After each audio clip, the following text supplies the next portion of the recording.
I don't know if I continue, even today, always liking myself. But what I learned to do many years ago was to forgive myself. It is very important for every human being to forgive herself or himself because if you live, you will make mistakes. It is inevitable. But once you do and you see the mistake, then you forgive yourself and say, well, if I'd known better, I'd have done better. That's all. So you say to people who you think you may have injured, I'm sorry.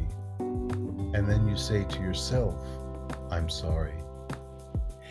If we all hold on to the mistake, we can't see our own glory in the mirror because we have the mistake between our faces and the mirror. We can't see what we're capable of being. You can ask forgiveness of others, but in the end, the real forgiveness is in one's own self. I think that young men and women are so caught by the way they see themselves. Now, mind you, when a larger society sees them as unattractive, as threats, as too black or too white, or too poor, or too fat, or too thin, or too sexual, or too asexual, that's rough. But you can overcome that. The real difficulty is to overcome how you think about yourself. If we don't have that, we never grow, we never learn, and as sure as hell, we should never teach. Maya Angelou. Welcome to the Lost Traveler Podcast. I'm your ever-loving host, Henry Cameron Allen. And today I have a very special guest, a new friend in this universe. And somehow we found each other, but we'll tell that story in a minute. But let me present to you Queen Bee Divine. I was listening to some mentors on the Wisdom app. And if you haven't gotten into Wisdom yet, it's a really, really great thing. So look it up. It's on both Android and Apple. So anyway, I was so smitten 5 minutes into listening to you. And I had this feeling that we were going to be fast friends and that I had to somehow support getting your voice out into the world because it's so necessary. Introduce yourself, please. Welcome. And talk a little bit about who you are, what you do, and where you come from.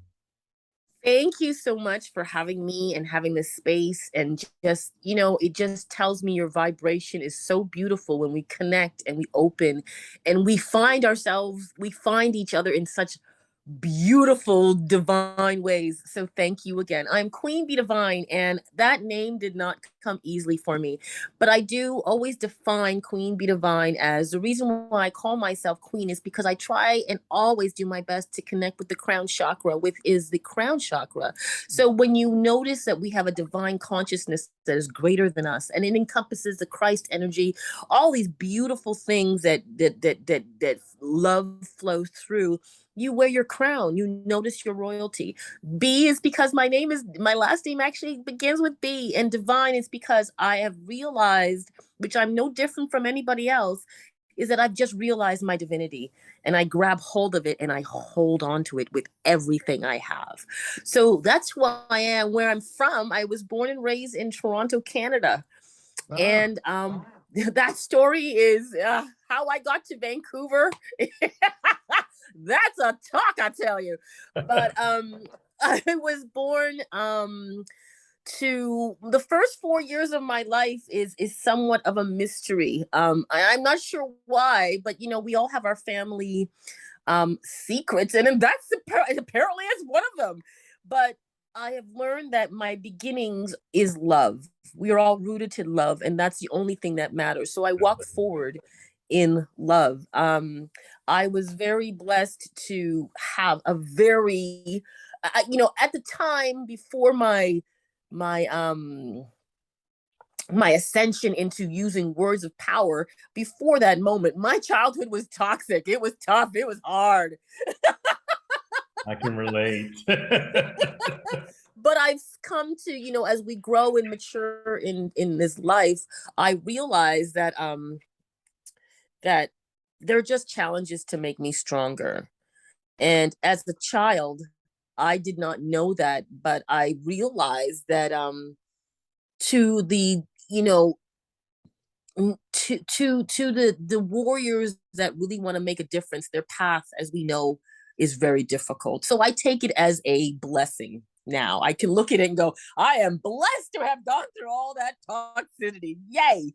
That's well, that's why these conversations are so important and why I have devoted my life's work to universal life skills. Everything you're talking about, every person has a crown chakra. We are all Yes. royalty. We all carry that essence. You know, there's something that we still struggle with in humanity. I was thinking about this the other day. When the lights are off, we're all the same. Mm. But when the lights come on, all of a sudden we've got to scatter like cockroaches and divide, and if you've ever had cockroaches, you know what I'm talking about. Amen to that. um, They're it, quick little buggers, aren't they? they really are, as are we. Amen.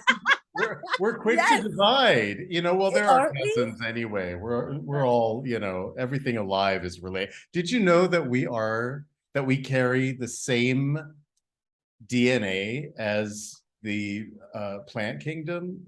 Bananas are our cousins, 60% of the same DNA. What? You know what I mean? And somehow, whether, there's so many, if you talk to so many people, let's say conspiracy theories, thoughts and Right. processes, but I really think it's, if we could, if in the mindset of those who want to have power for the wrong reasons, it is advantageous to separate us and allow us to believe that we are different, whether it be color, religion, race, anything. As long as we do not understand the truth that we are one, we will never get to that precipice of our divinity and noticing that we are kings and queens.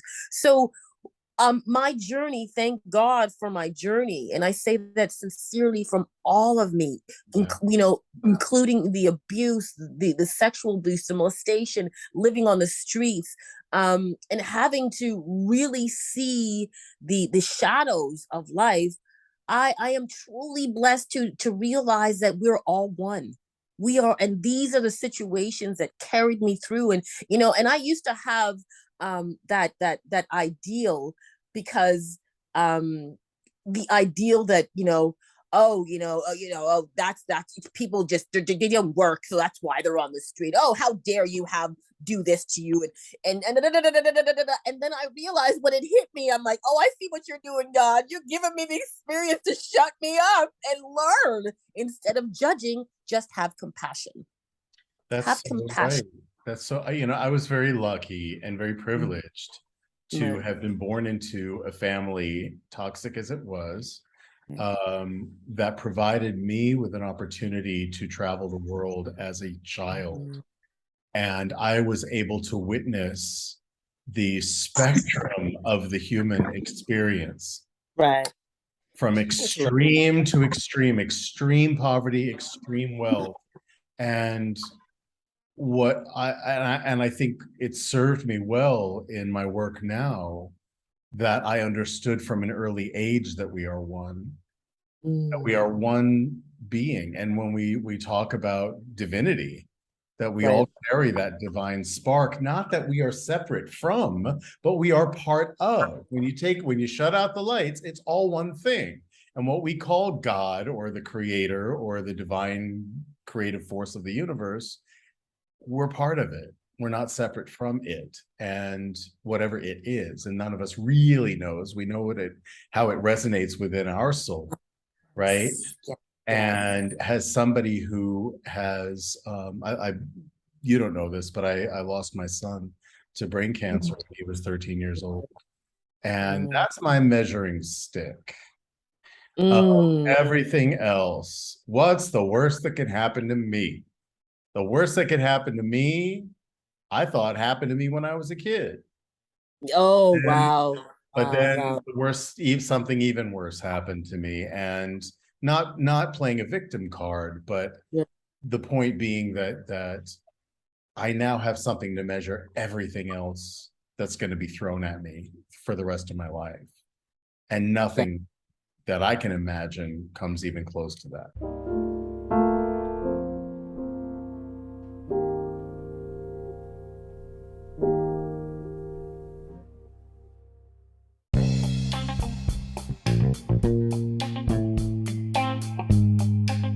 A guy wire is a tensioned cable that is designed to enhance the stability of a freestanding structure. Think of me as your guy wire. In terms of life skills mentoring, you're perfectly capable of standing stably on your own 2 feet. But I'm a cable that can enhance your stability. I'm available for individual or couples counseling, life skills mentorship, child loss grief support, LGBTQ plus support. I can also officiate weddings, end of life ceremonies, baby namings, invocations, or whatever guidance you may need. I serve all genders, all ages. Sessions are affordable, discreet, private, and conducted online. Find me at guy-wire.org. Book your appointment today. What was your measuring stick that keeps you real in those moments where life, as she does, flings some nastiness our way? Sure. I grew up in I have 14 siblings, and Wow. everybody says, well, when I get there, I have 6 on my mother's side and 7 on my dad's side, and I'm the only one that has. I'm just me. My mother and father, however they got together, they did, and that was it, and that was just me. So in that respect, I've always saw myself as I'm very original. There's no one like me. And I grew up with my mom's side of the siblings, and one of my sisters had sickle cell anemia, and it's a blood disease, or it's blood cancer. If that's it's the easiest way to say it. Right. Cancer of the blood. And we every day when we went to school, before she could get into hospitals, we would have to go home and it was either my turn to sit on the bed and just shake it gently because it felt good on her body. We'd sit on the side of the bed and just go and we sit there, and she, because she liked the feeling of it. It felt like water, maybe, I don't know, but she loved that feeling. And I remember used to saying, it's not fair that I have to do this. It's just not fair. I want to go out and play. I want to. And my brother would come in and he would do it. And then she ended up in a hospital.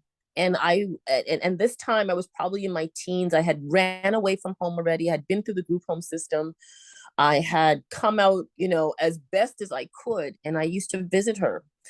And she would call me in the middle of the night, and she said, the nurses are being terrible to me. Can you come over and let them see that I have a sibling? Let them see I'm not alone. And I'd go over there, and I'd sleep in the bed with her, and take the little trays of jello that was on the little cubes of jello, and we'd eat, and I'd walk around the hospital and I'd see all these people. And then I'd go clubbing the next day. And one day I came home from clubbing, and I think I was about 30 something.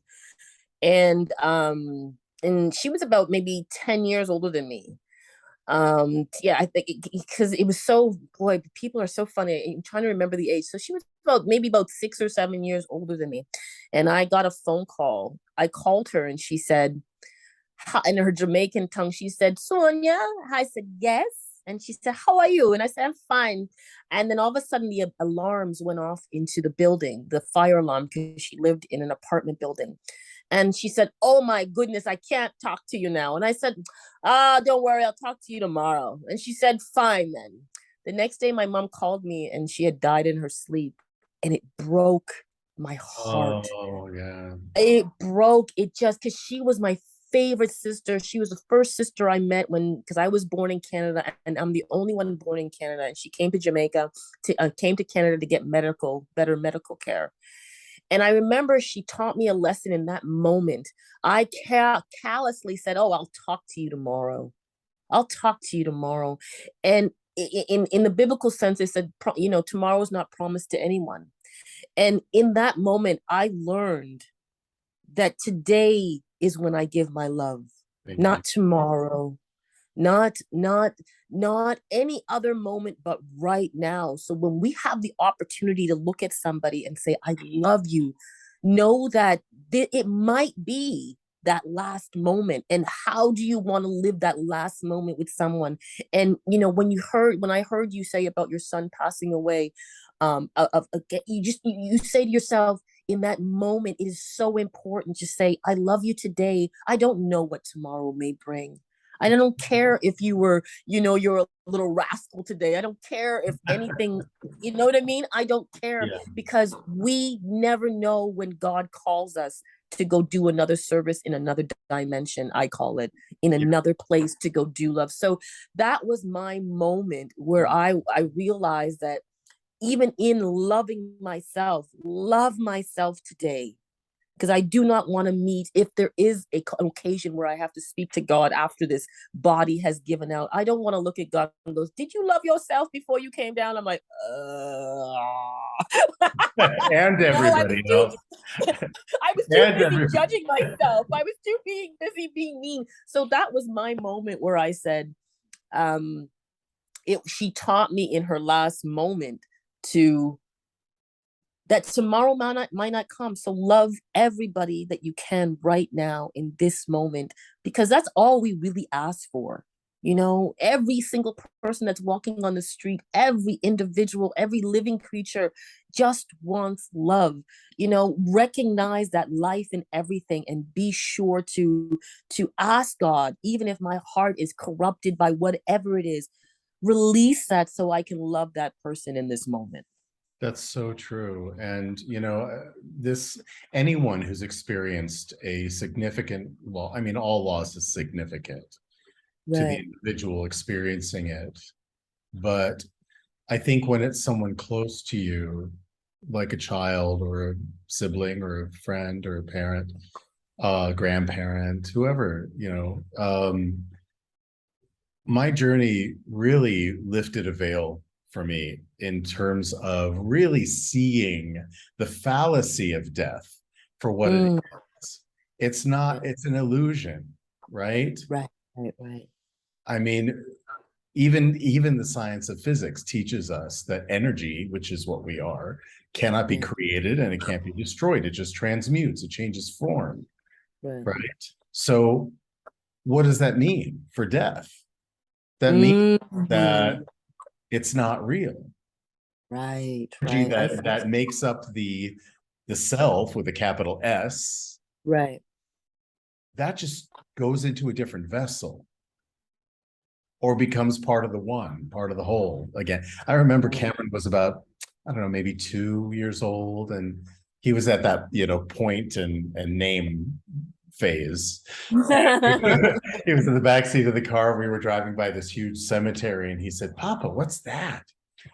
I'm like, "How do you explain a cemetery to a 2-year-old?" I love I it. said, "Well, honey, it's a people garden. Mm, Sometimes when a person's body stops working, we plant that body into the earth like a seed, and it feeds the trees and it goes into the grass and the air that we breathe and becomes part of everything." And that was that, enough. That was that's enough. beautiful. That's beautifully, Explain um, that. yes, I love that. I love that. It is so important that when we teach children, because I was a nanny for 16 years, I was going to and ask you if you worked with kids. they're I would have one of my loved you as favorite a, people. yeah. They're one of my favorite people, children. I learned so much from children. It's mind-boggling. I love it. Absolutely. And I was very blessed to work with some very interesting children. And one of my favorite children, I loved all of them, was her Rosemary. She was born quite, according to perception, normal. And one of the nannies prior to me had left her with chunks of apple, and she got caught in her throat, and she ended up with cerebral palsy. Oh, And the mother felt so much guilt. And I remember coming into the situation, and the mother had seen this girl as an invalid, which I understand. She's like, she needs to have the diaper, she needs to be right. fed. Right. And I remember saying, I'm not going to look at her that way. I refuse to look at her that way. And the That's mother goes, but you have to. And I said, it's okay. I got this. And I remember this little girl just brightening up because I would expect her and she understood what I was saying. And then I would say to her, if you could just walk over here and grab some jello, I'll give you the whole package. And I remember she laughing because she knew she couldn't get up.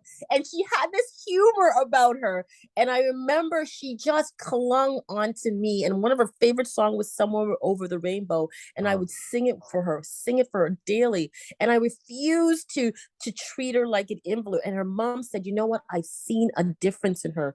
Because I said, you know what? I I think our bodies lie to us. She is not disabled mind and spirit and in heart. She is capable of loving you fully, right? And I believe her body is a test for those who believe that she is disabled to see how they treat her. that's right. How do you treat the body or a human spirit when you think it's incapable of fighting back? When you Well, think, that's education. I mean, we have been told so many untruths and misconceptions about yes, others throughout right, history. We have experienced this. And so how do we now in the 21st century with so much information right, out there, how do you sort out what's true and what's not? And I right, think the answer is what you're talking about. You had an instinctive moment with that child. right. It was your instinct that told you, and you fall in spite of her mother, your employer, telling you, no, you have to treat her this. You were able to somehow connect and Yeah, find the right frequency to match this person, this young yeah, person, right? yes, And that's what it's like to me. It's like a great cosmic radio, right? right. You've got to be the one using the capacities that you have, that we have, to plug it into the juice, to get some Yes. energy flowing into that radio. And then we are the ones who get to flip it on, right? Turn it Yes. on, baby.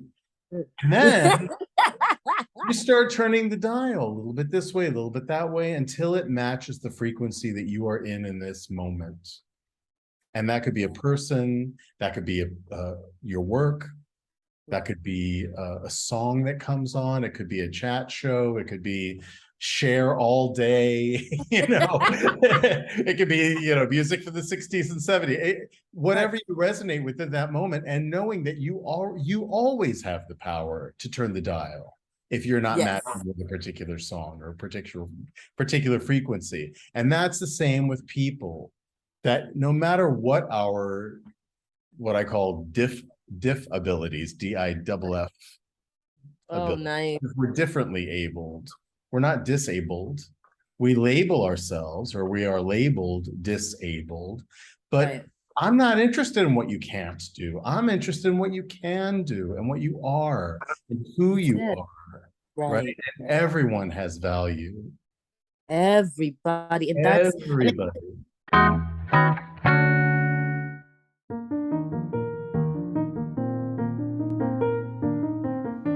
Your generous sponsorship and individual support of the Lost Traveler podcast benefits the Lost Travelers Club, a charitable project under the fiscal sponsorship of United Charitable, a nonprofit 501c3 organization. The Lost Travelers Club focuses primarily on the needs of parents who have outlived their beloved children. We recently launched our new Brain Candy Project wing, providing art supplies to children still struggling with critical or terminal health-related conditions. We hope to raise enough funds to launch Brain Candy, an arts and literature magazine created by and for these young people. Find out more at www.braincandy.online. Thank you. I think that's what's lacking. I was talking about a talk on wisdom the other day about the difference of Woodstock in 1969, and they tried to redo it in, I think, 1999, Yeah, yeah, 2000 yeah. or something. And people said, "Oh, it didn't work. It was horrible the second time. It was terrifying. You know, the marketers did it wrong and blah, blah, blah." And I said, "You know what? You know, on my talk, I said it wasn't the marketers. It was the mindset of the people that had changed.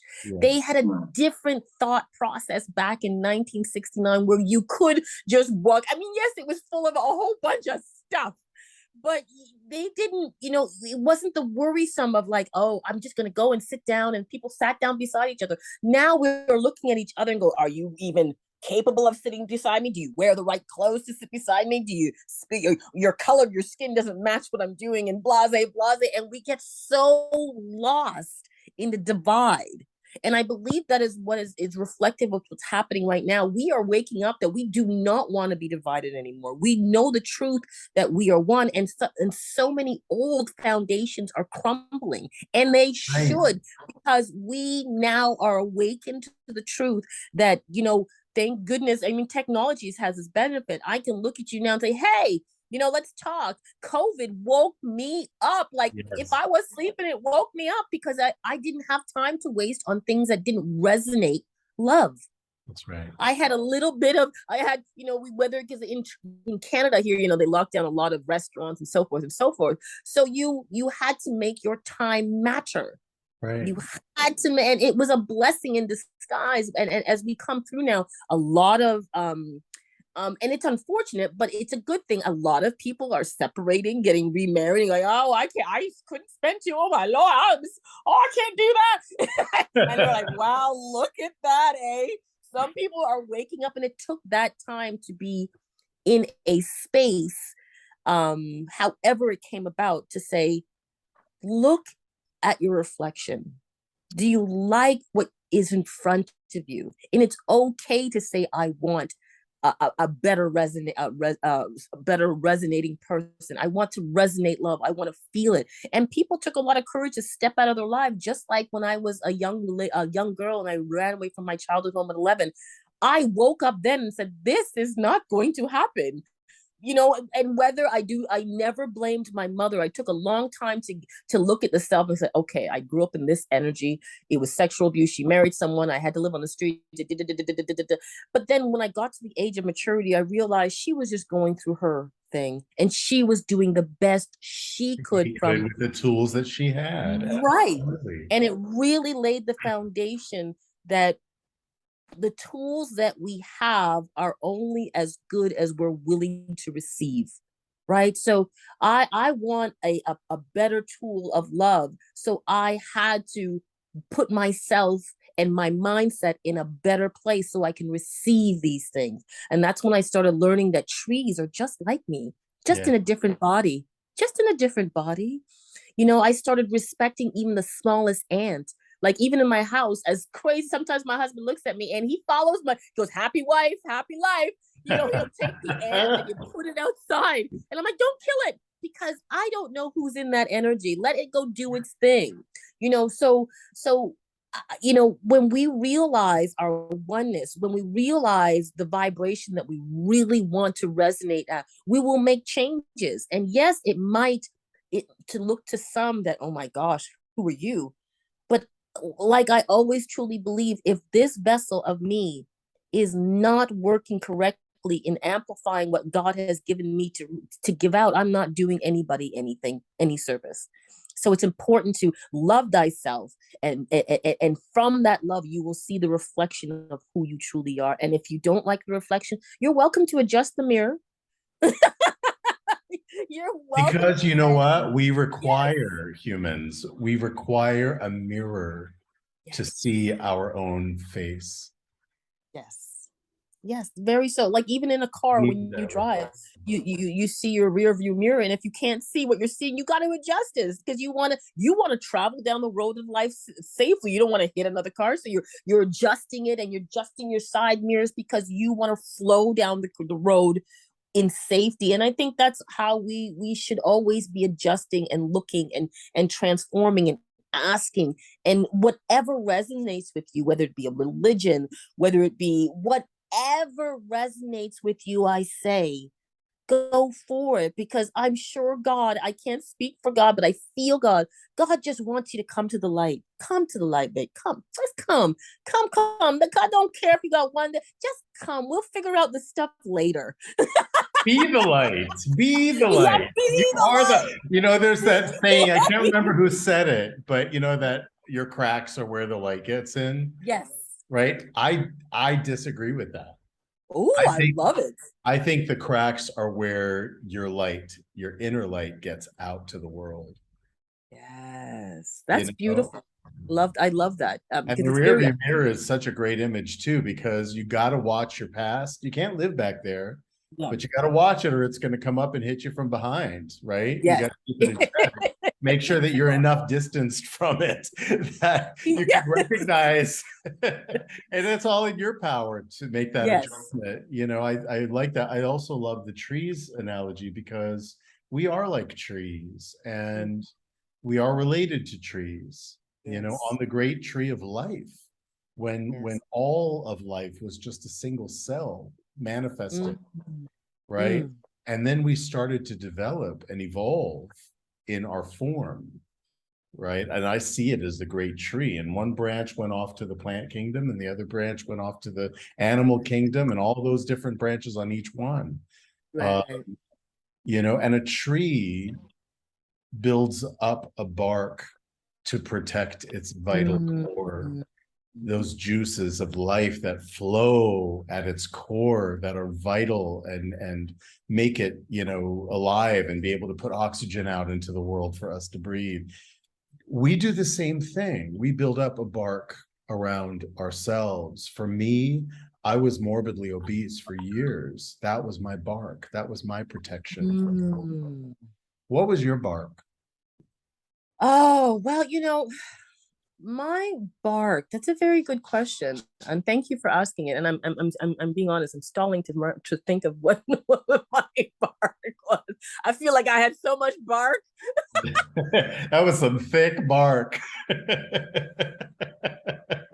had so much bark. But if I had to choose one of my thickest bark that was for protection, Yeah. was I really truly believed, and it was a bark of some sort, that I had to do it alone, and I didn't need anyone to help me, because at 11 I had to leave home, my childhood home, and do all this. Why do I need people? But I had to really remove that bark, and really accept the connection that God works through other people, works through animals, trees, like anything, everything. And so I had to remove that bark, that that the things that happened to me weren't to hurt me, but was to help me. And in that sense, when I saw it as a helping tool to be a better version of Queen Bee, to be a better human being, I started letting people in. And it was a really difficult bark to remove, Yeah. especially in the group homes that I went into, because as a Black woman talking on that level, Yeah. I didn't see anybody that looked like me. I didn't see any. I was very, my mom used to say. I remember when before I left, and she said, "You're never gonna be able to come home. Do you know what those group homes are like? You're like Oliver the movie." And I was like, "What?" I was like, "Oh, the movie. I don't know if you did." Oh my God, I might have to ask for a plate of food, and I'm gonna be running the streets and just say, "Oh my!" And I would panic. And when I got in there, and I said, "Oh my goodness, that's not correct." And my social workers really had to break it down so they can get into the core of me, because I had built up this, if I don't need anybody, I won't get hurt. I have a question. Were your social workers Black or were they white? They were Or all another? white. The Yeah. one I had about three, and one was Asian and one was Jewish. And these two women taught me about the world. Like, I mean, I remember my Jewish social worker, she was so freaking awesome. She was just amazing in teaching how to realize that the world is not just one way. And I remember she tried to her first thing was, she when I left my childhood home and she took me in the car for the first time, she said, what type of foods do you eat? I said, well, my mom was Caribbean, so I ate a lot of Caribbean food, but I really like hamburgers and fries. I'm just love. I wasn't. I never had a hamburger and fries at that time, right? I was they found me and they brought me into the system. And I said, so she goes, you know what I'm going to do? I'm going to take you to all kinds of restaurants and we're going to take you to Jewish, Ethiopian. And she had the list. And every week she'd pick me up and we go to the restaurant. And every week I'd order a hamburger and fries. And this was in Like, Toronto. This was Toronto, where the best food yes, in the it world is. of any kind you can Yeah, I find. know. And Wow. finally, after about 2 years with her, she left. And it was just then I had gotten used to her. And I remember how sad I was. And then this Asian woman came in. She was Chinese. I remember she saying that. And she was tough as nails. She did not let me get away with anything. And neither did my first social worker, but it taught me that people are people and no matter where they come from, they want the best for you. They truly did. And I had some really good people. There were very few women of color who worked in the system, very few. Right. And there were very few children of color in the system, which I came to learn that the reason why there are very few, because in the Caribbean culture and some other cultures, but that specifically, you don't tell your business. You stay in the mess. You take it. You take it. You don't tell police officers that these are happening. You know, and that's something I want to break because talking, because I have a show that's called The Cure is a Conversation, it truly can alleviate so much of the nonsense that's going in your head. You know, if you don't know why a black person does this, and you know, and I always open the question. I'm like, people come up to me, ask me anything. I'm not gonna get offended. They're like, okay, and I ask these people ask these serious questions like, well, do black people tan? And I said, that I some people do. Some You know people what I mean? do. I you know what I mean? I can. I burned. You have sunburn. And this is what helps us to continue and get away from the false media representation of That's right. what people think that we are. So I always say, ask questions, talk to someone. Don't be afraid. Feel that, you know what I mean? A woman with a hijab from the Middle East. I remember just going up there. I said, why do you wear it? She goes, some women choose to, and some people don't. And Yeah. she said, thank you for asking. So my life has been really around learning, and I realized God, however you want to perceive it, took me out of my closed home so I could be open to all the beauty of the world, and that's how it should be. Balance, pain mitigation, range of motion, athletic performance, focus, memory, immune system support, and REM level of sleep. All this and more made possible affordably with no pharmaceuticals, no injections, or invasive treatments. Just socks, insoles, and patches made stronger with the tactile patterning of Vox Life products. Scientifically proven to work and guaranteed. Now in the USA, Canada, and the UK. Visit www.dianedinkmeyer.voxlife.com. That's Vox, VOXX, Life. You'll be glad you did. You Yes. said you were 11 when you left home. Yeah. And had you had you were in a closed environment up until the time you left. You didn't really Right. commiserate or have friends that were of multiple different races and No. not that I believe that race is an actual thing, but Yeah. you But know, I understand that. Yes, I get it.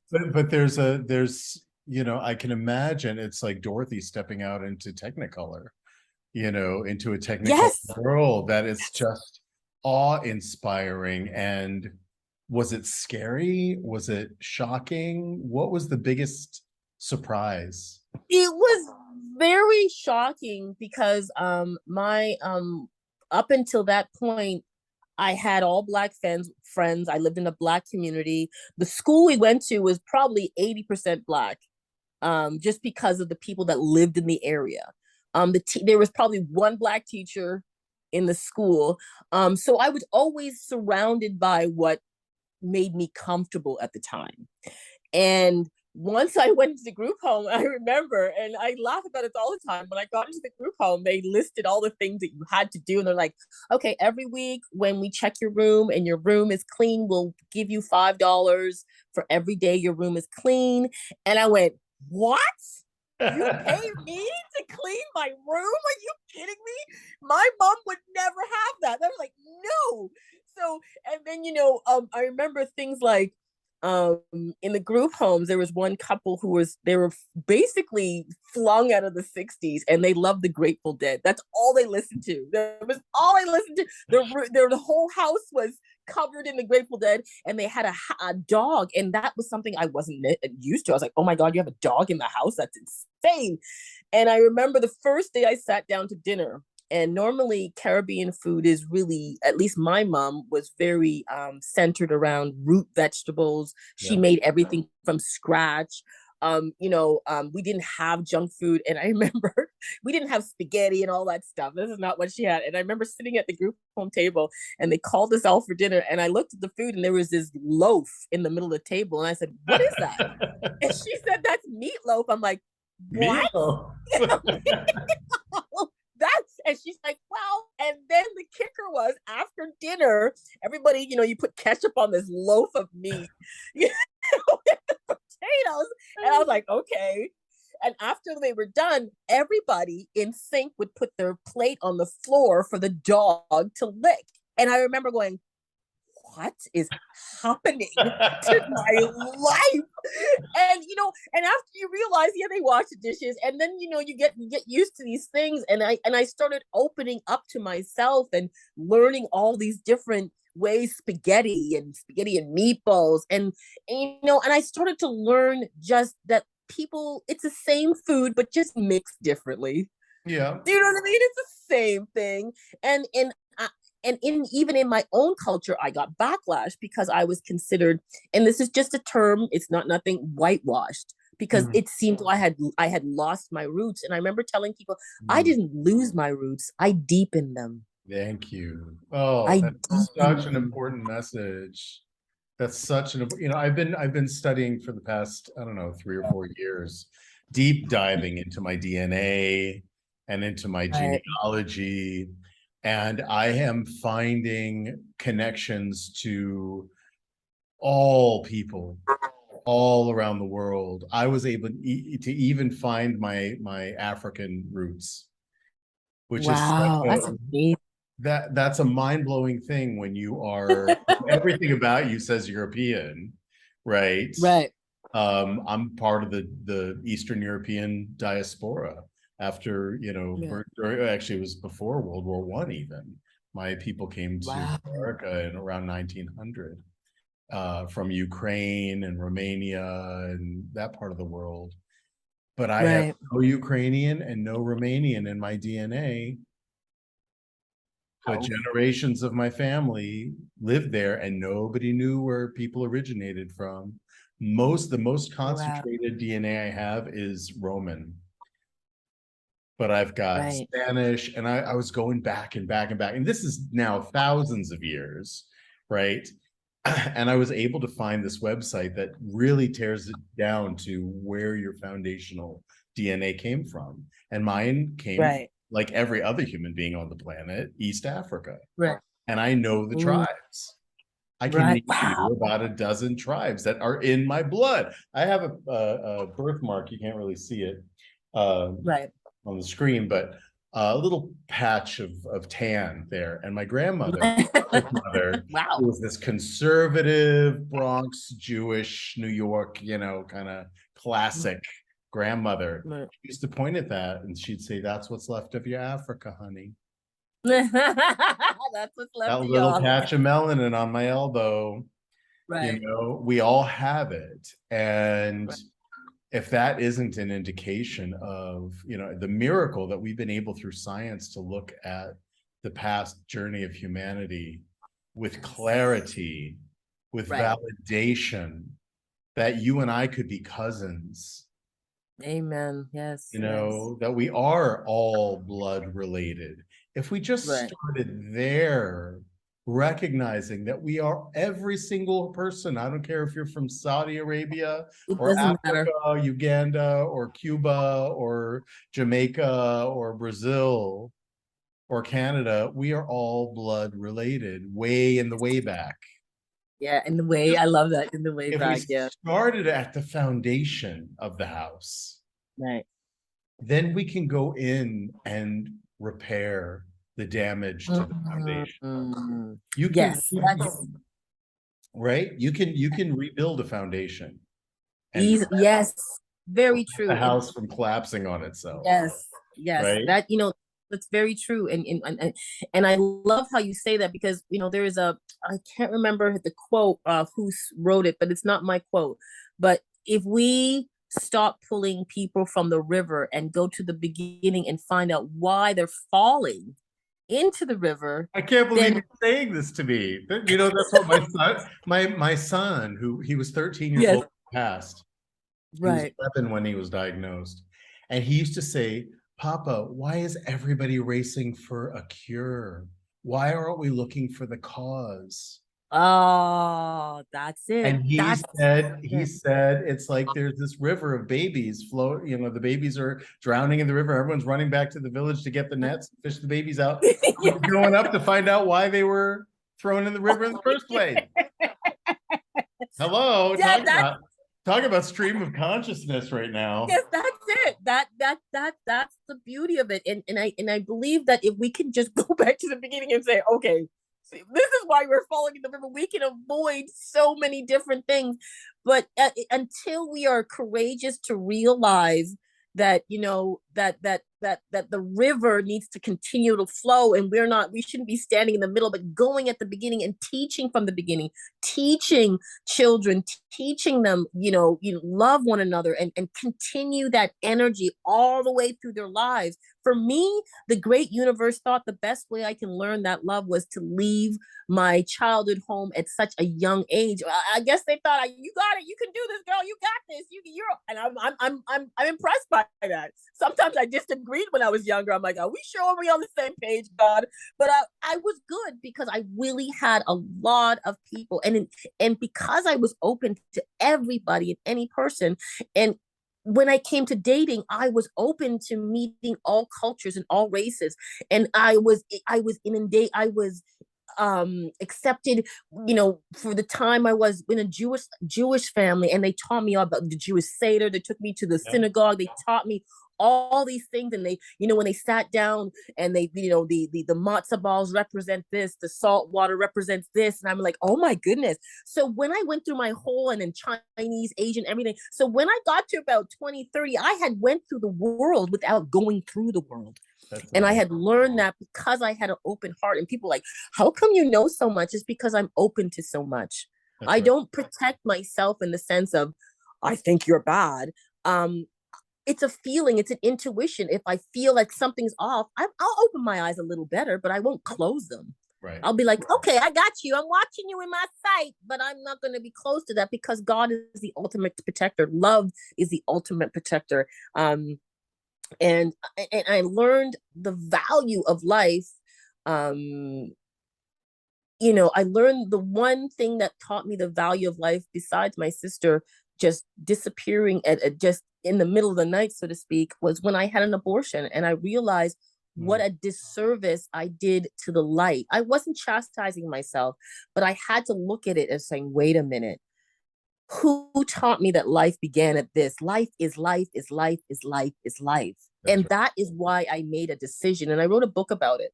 That it taught me that to really appreciate life in all areas. And the day and the time that we decide to divide life, and life begins at that, or life begins when you're rich, or life begins when you're married, or life begins when you're At divorced, or 40. life begins, it's just, you know what I mean? It's all encompassing. And as soon as you get away from the division, you will be welcomed into the oneness. And it's a beautiful thing. It really is. Right. Well, It and really, just like death is an illusion, yes, you know, all of them. the way that we perceive life as a separate state of being from everything else Right. is not, it's also an illusion. It's all existence. right? Yes. When a fetus is still attached to its mother, Right. it's part of the mother. It's part of the same system. It's part of the same mechanism, Yes, it you is. know. And it's something. And thank you, by the way, for going there, because Yeah. it's a really hot topic right now. I know in America and probably in Yeah. Canada too. Yes. It's a big conversation globally, and it's not a cut and dried issue, right? No, So it's so nuanced. yes, it is. And I laugh only because that prior to having the abortion, I really had a very focused, how dare you? Oh my God. Rah, rah, rah, rah. And here comes God going, oh, here you go, girl. And when I got into the situation, I was like, oh, I see what's going on here. Okay, I get it. And these are a lot of my situations, and it really cleared up my head by being in the situation and understanding your body's your body. But you have I really, this is just my perspective. I really truly believe that if you know a child is going to come in with just, God would rather you put it back in the light and then bring it forward again at another time. That's just Thank my you. opinion.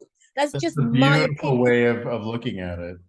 It's just my opinion, and I made that choice, and I remember tearing and just crying over it and said, God, I don't want to go to hell, because I grew up in a very Catholic way. And I'm like, Mm. I don't want to, and I tormented myself, and God goes, are you ready to shine your light? And I said, no, I don't even know my own light. And then God goes, how can you teach something you do not have?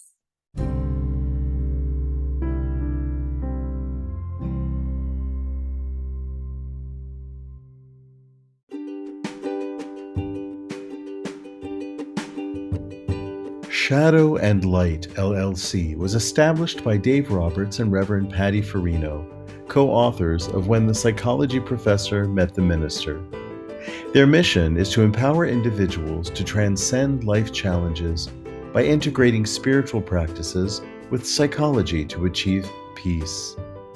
They are available for individualized spiritual counseling, virtual or in-person presentations and workshops to universities, organizations, and other interested groups, virtual or in-person book club meetings. For further information, go to psychologyprofessorandminister.com. Would you not prefer to do this another time in your life? And I said, oh, well, and this That's is just right. my imaginary conversation. So I went through a lot of learning, and I became a healer of spirit. And that is what I do. I heal through communication. I teach people how to cleanse their own energy. I teach them how to cleanse that which is themselves, so they can be the best vessel, the best who they are, so they can affect the world the way they want to affect it. Be the change you wish to see. And that's what I help people on a daily basis with. And that's your calling. That is your calling. That's what calls to you, and that's what Yes. comes from you. And that's the Yes. light that emanates from you through your cracks, right? Those Yeah. beautiful Oh, I cracks, love. right? That's what I'm talking about. And I think it's so clear. You are so clear in who you are and what you are here to do. And that is why I wanted you on this podcast, because it is such an important message.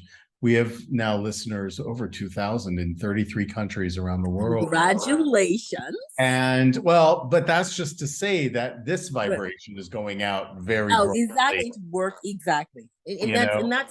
that's a very that's a very important thing to say, that the vibration is flowing out. And that's how you know that things are right. You can feel it, the vibration. When I was in a dark place, meaning that I didn't believe that I could change my life, I didn't believe I had the power, and I was surrounded by those who supported that truth. Like, at the time, I was like, I need to get out of this. And the moment that I realized that I saw that I can change my life, that resonated throughout. And I manifested people who were coming to my aid saying, oh my goodness, you're fantastic. And reflecting that back and go, how can I help you?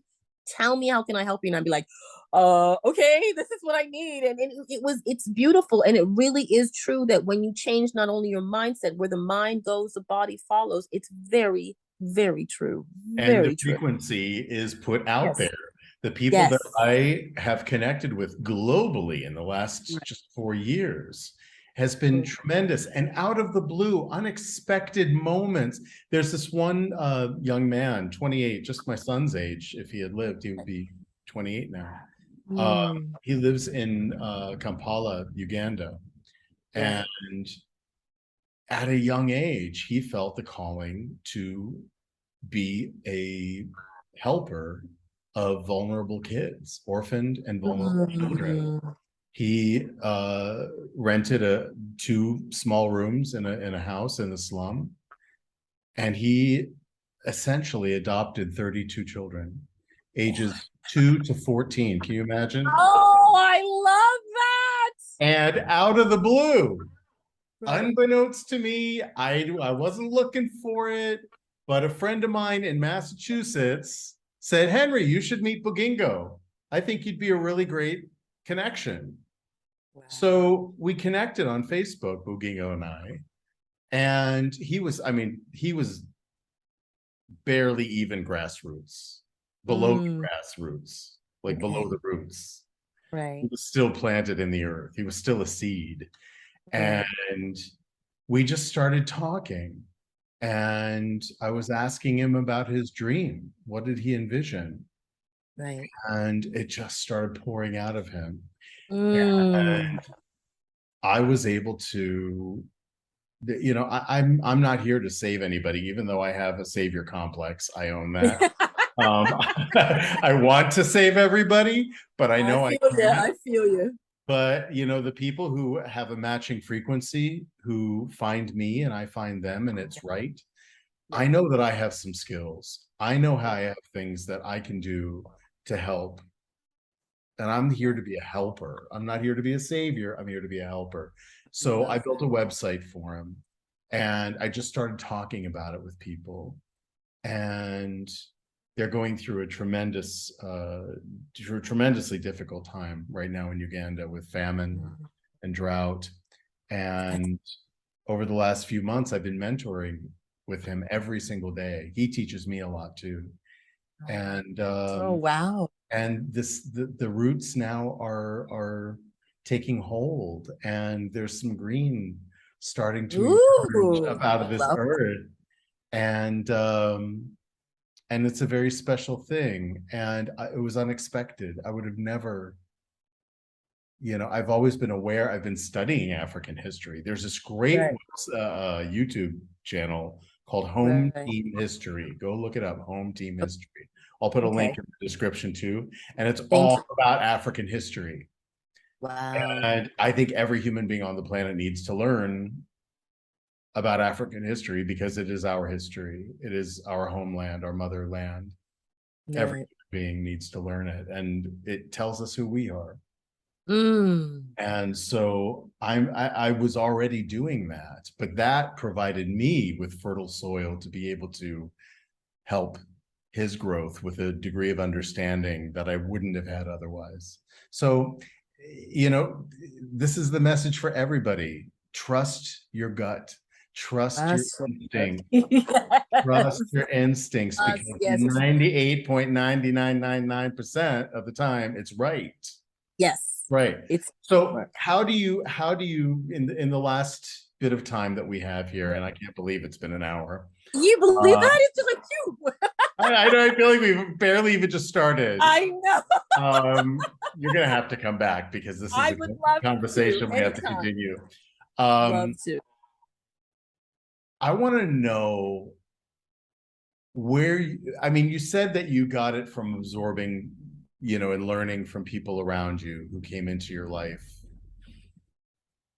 people of varied experiences, various cultures, and so forth, and you've absorbed. Have you, and now you're a published author. I bought your book, by the way. I'm Why, very thank you. excited to read it. And everybody, I'm putting the link in the description below. Thank you. Um, how and what do you read? What do you study? Who inspires you? That there are so many. A lot of my experiences come from one-on-one. But I usually read books that I feel that will strengthen a part of me that I lack. I don't know if that makes any sense. My financial, sometimes, attracting money, sometimes I get so bogged down in spirit, I forget that I need stuff. Yeah. Mhm. I think a lot of people And be able think to relate to Yeah, that. think big, grow rich is one of the things. I love Maya Angelou. I love her readings. I love Neville Garter. He's a good. He teaches some really good stuff. I love Wayne Dryer, his thought processes, and it's really just people who have connected with me. And there's one book by it's in a book, I can't remember the author, but it's called When We Were Kings, and it talks about Africa, and when people understood the wealth of the land, the wealth of their heart, and how it was taken in such a way. And I don't totally focus on this because slavery and all that stuff, yes, it's happened to everybody, but it is a small piece of our history. I believe slavery was meant to just reflect that we can become weak if we give away our power or we do not pay attention to what is happening around us. And That I is, think that's, um, I really do believe that's why slavery has encompassed the entire world. But I really look at books that really inspire love and light. But most of my information, I sit and I meditate and I just commune with the spirit, and I look at all the situations and I look at people and say, okay, this person just came into my life. Is there anything I can learn from them or I can teach them? And I will feel the energy. I will feel the energy, and I really listen. But my greatest book, and I'm not a religious to per se, but I do love a good Bible. Because there's so many different little things that we can learn. And when I look at the Bible as it's happening within me. It's not happening without me. It's happening within me. The Garden of Eden is me. Do I choose to eat the apple of symbolic. life? Yeah, I see it that way. I don't necessarily go yada yada you, but whatever, it's like food. Sometimes when people cook food, they add spices, and I just look at the Bible and I just take it the way it is, and I go, okay, symbolically, what does this mean? How can I use this to change my life? But a lot of the books that I have read, and I want to run to my bookcase, but next time I'll figure it out. Okay. Are really just things that when I feel like, you know what, I need to learn how to speak Spanish. I'm learning right now. I need to learn how to create wealth in my life. These are the things that I stick to, right? So, but as I said, for the natural knowledge of how to love another, I just sit in meditation, and I think, how can I love the world more? And before you know it, I manifest all these things towards me and I go forward. For years, I've turned on the television and the internet and have felt bombarded with messages of support, begging for money to support children in Africa, Afghanistan, India, all over the world, war torn countries. Children are starving, not only for food, but for education and love in some cases. um, I recently connected with Desire childcare organization that transforms the lives of orphans and vulnerable Ugandan children in Kampala and Mukono by providing wholesome food, housing, healthcare, and creative arts education from early childhood to adulthood. Won't you join me in helping save orphans and vulnerable children? We can do it together, one organization at a time. I chose this one. Visit desirechildcare.org for more information. Thank you. That's amazing. That's great. When it comes, and this could be a whole other podcast episode, so I don't want to get too deep into it. But I Yeah, know that there are different interpretations of the Bible. There's the right. King James version. There's the New Yeah, World version. There's the Old Testament versus the New right. Testament. All which is your go-to that My is the most my version of book? the best version of the Bible that I have really experience is me. I am a version of the Bible, and I really look at me as I look at myself as those characters. Where can I where what part of my life can be a Noah to just believe and just to build? Where can what part of my life can be a Jacob where I can wrestle with the angel and get my blessing? Where can, and I just see myself as that version. But if I my father, my grandfather, I can't even get into it. My father left me a version, and it was the King James version. Though that's the Yeah. version that I say. But most Do you, times, I just see myself as a reflection of it. do you read other sacred texts like the Quran Um, or the Hindu? yeah, I read a lot of the I really keep myself open because like like we have emphasized here that we are one, and I don't believe any one single culture has the answer, and I think God, however it is, did it on purpose to put a little bit in everybody. Right. And I love the Jewish text. I love the Quran. I love the Torah. I love the Banahai. I read everything. So when I meet people, I could reach in and find something that is collectively that they can understand, and they go, oh, because it helps with the conversation, it helps with bringing people out and going, oh, so you're not biased, or you're not, no, I'm not blocked, I would love to hear what you got to say, I'm not afraid of anything what people say, because I am love, and love can transform anything. Anything. Love conquers all. It sure does. And having grown up and lived in many countries around the world and being exposed to different spiritual paths and Right. on both individual but also religion, one thing that I walk away with always affirmed is that they're all saying basically the same thing. Don't be an asshole. Yeah, don't be an that's Love each basically it. other, That's and that we are all of us right. created in God's image, right? Or That's we are a reflection of the divine. Every single sacred text yeah. Yeah. expresses those things. And Right. and yet we And yet, forget the light that we are part of. We yeah. forget that when well, for me, that expression, created in God's image or a reflection of the divine, that means we are imbued with all the same powers we ascribe to what we call Yes. God.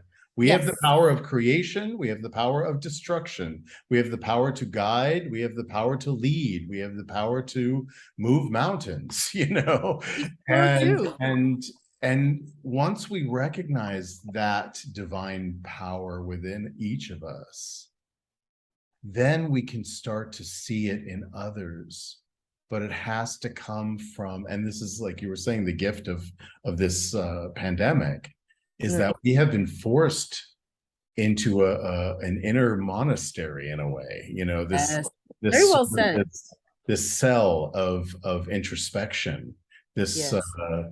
fortress of solitude that comes from Superman. That's the story of Superman. Yes. Right? He has this fortress of solitude. I've always resonated with that. I always wanted one. And guess what? I manifested it. Here I am in my beautiful fortress of solitude. That's what it feels like. It doesn't feel like a prison.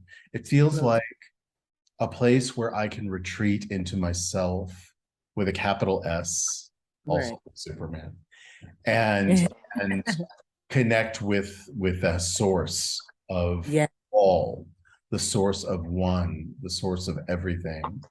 So, what I always ask my guests, Yeah. and thank you again for all of this beautiful, beautiful wisdom, Thank you. light, and love. We have listeners all around the world. Some are young people, Right. some are older, some are at the end of life. Mhm. Um, are there three things, practical tools that you can share that people can take away from this? Either something that you've already touched on or something that we Okay. didn't get to talk about yet. Well, I take this from my own life, is that there is no greater voice than your intuition.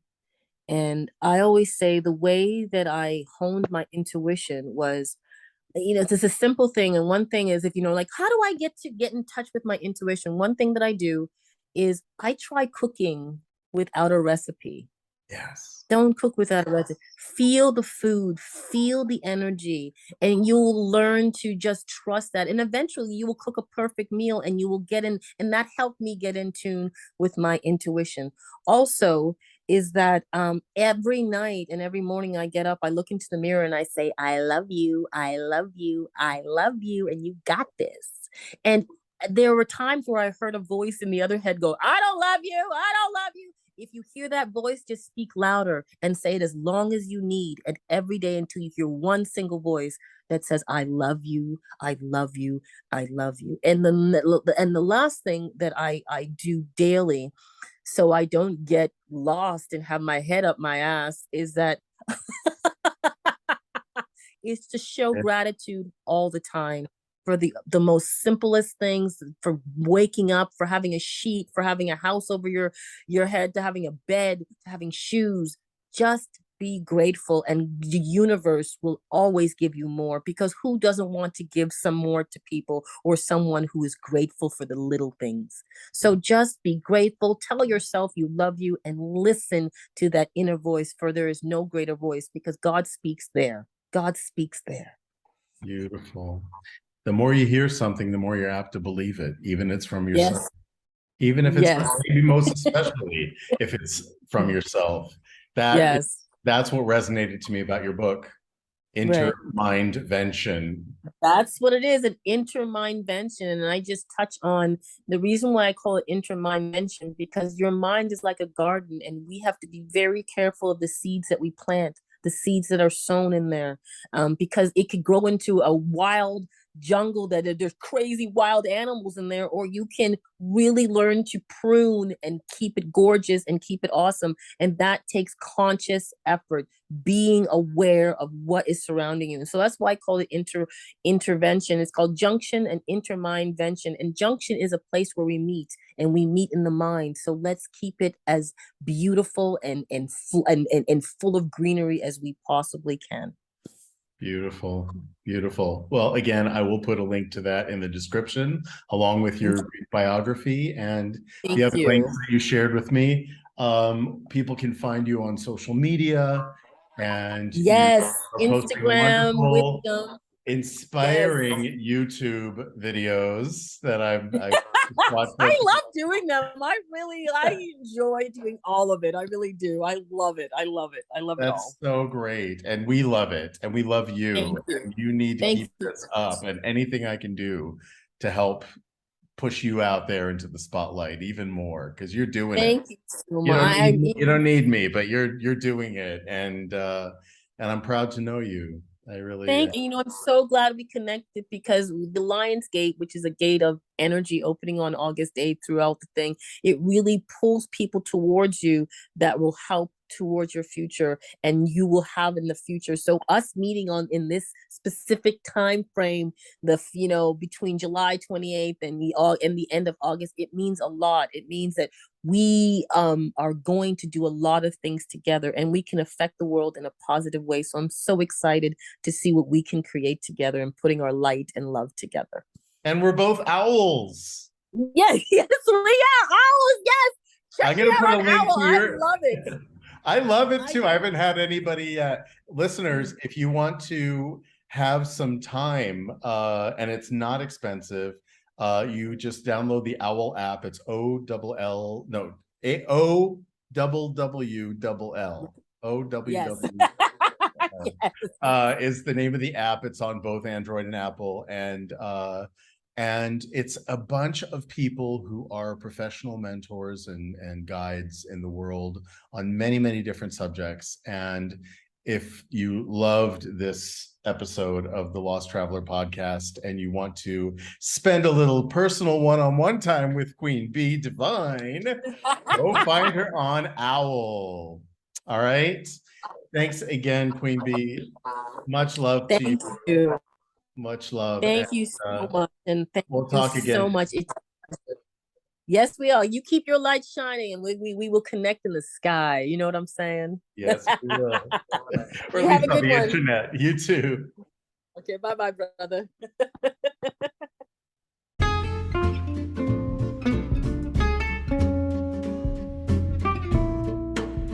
You've been listening to Season 3 of the Lost Traveler podcast with your host, Henry Cameron Allen. Visit me online at www.henryallen.org. Thank you to all my guests, and thank you to my listeners all around the world. I couldn't do this without your support. Let's keep striving for a better world together.